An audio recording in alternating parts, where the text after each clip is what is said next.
Hey guys, what is up? It is the Fast Break Report here, bringing you guys another vlog. So, turns out the 76ers are not trading James Harden, and honestly, I'm not really surprised. This has changed because, well, the fact of the matter is the two teams that James Harden wants to go to, the trade offers that the 76ers are getting, are just not what they want. They have, like, no interest. Like, the Clippers don't have any interest in James Harden. Like, hate to say that, but, like, they don't. And what the Clippers are offering the 76ers for James Harden's kind of, like, low-balling offers.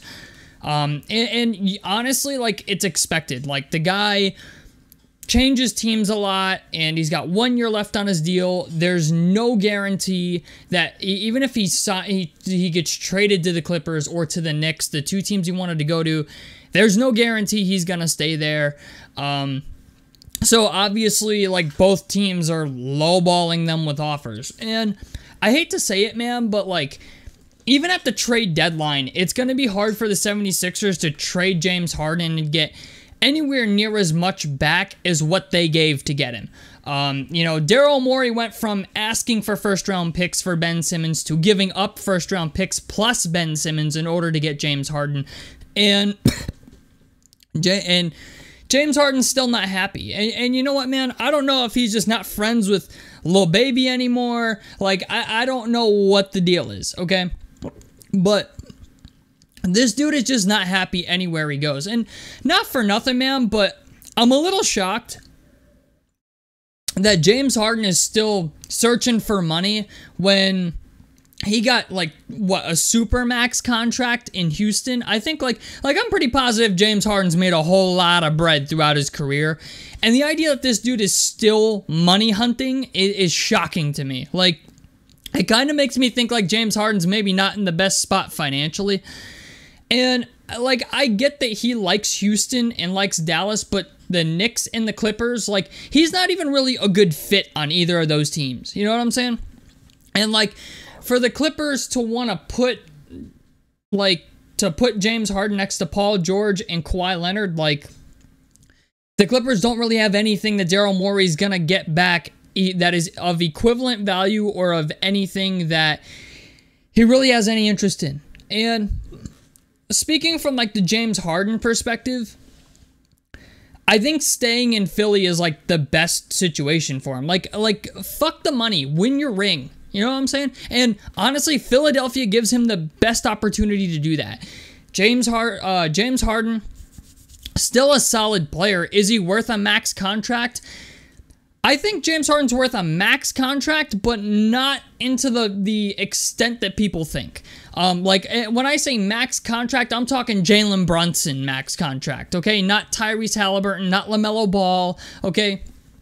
I'm talking, like, not even DeAndre Ayton level, okay? I'm talking, like, Jalen Brunson level. And even then, Jalen Brunson's probably better than Harden at this point in his career.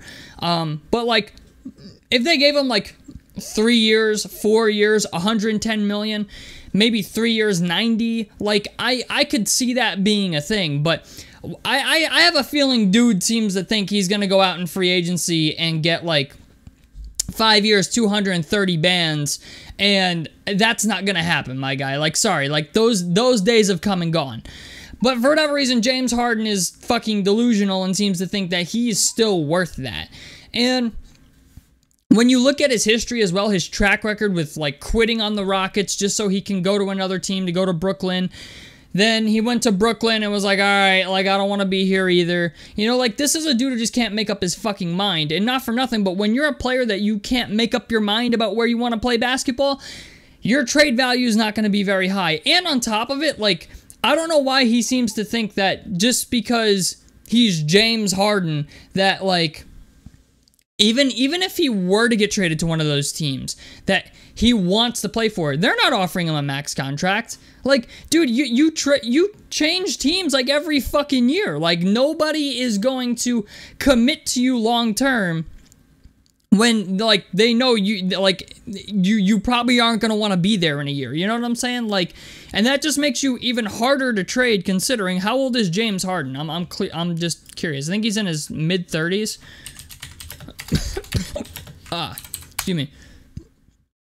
James Harden is 33 years old. So the biggest contract this dude is getting is maybe like 3 years, $90 million tops. Okay? Like, maybe someone likes him enough to give him 4 years, I don't know, 120. Like, and that would have to be a team that's really desperate and thinks that James Harden wants to spend the rest of his career there. Which, I don't think any team in the NBA is doing that at the moment. Like, don't get me wrong, James Harden's a solid player, but he's not James Harden of 2018 where he's single-handedly getting you to the playoffs by himself, you know? And if I'm James Harden, you're in Philly, you have a general manager that you really like, you get to be teammates with Joel Embiid, who's the former league MVP, okay? You have Tobias Harris, who played better last season. You have Tyrese Maxey there, who's an up-and-coming young guy, who is one of the best young players in the league. I mean, like, I just don't understand, like, how do you get much better of a situation than that? Like, honestly, I think Tyrese Maxey is going to take a step forward this year. Tobias Harris is going to still, I think, be a solid player. They're probably going to try to trade him at the deadline because he's on an expiring deal. But I would argue at this point you can probably get more for Tobias Harris than you can get for James Harden. And that's shocking to say. Like, in the year 2023, that's shocking to say. You still have Joel Embiid. And, you know, like Tyrese Maxey, like I said, Tyrese Maxey is just going to continue to get better. So why would you want to go to a team like the Clippers where their two best players are lucky if they play, what, 50, 60 games for you? And then the Knicks, it's like, yeah, the Knicks are aight, you know what I'm saying? But RJ Barrett isn't anything super special. Even Julius Randle is like, okay, he's iffy. You know what I'm saying? Like, the best situation James Harden could possibly be in is the one that he's in right now. You know what I'm saying? And this dude still isn't fucking happy. I mean, let's be honest. How much longer does James Harden have to play before he really falls off a cliff? 5 years? Like, bro, you can't wait 5 years to go buy a house in Houston and fucking live the rest of your career in Houston? Because James Harden doesn't strike me as a player that's going to play till he's 40. I'm sorry. He's not LeBron. You know what I'm saying? So, he's not like Vince Carter or Kobe or any of these guys. Like, he's good, but I also don't think he stays in shape that much to really say, like, yeah, James Harden's going to play till he's 40, 41. Like, I think James Harden's probably going to play till he's 38, 37, like pushing 39 maybe. But if anything, James Harden will be one of those dudes, like, in the next 3 or 4 years where he's going to be forced to sign vet minimum deals, or teams are just going to be completely uninterested in him. Like, I don't know what else to say. You know, like, like, if I'm James Harden at this point in my career, money is the least of my worries unless I'm really, really hurting financially.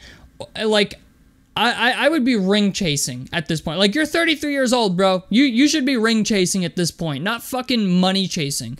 And don't get me wrong, I understand everybody wants to play where they want to play, but, like, you know what I'm saying? Like, yeah, I love my job. Would I like to work for fucking Google or Microsoft? Yeah, sure. Is it gonna happen? Probably not. You know what I'm saying? It's just like, it's just the idea, man. Like, I think James Harden is delusional. I think he's in this like frame of mind where either his agent or his camp is telling him that he's better than he is. I mean, like, if we look at James Harden's stats from this past season, like, what did he do this past season? Like, I'm just very curious.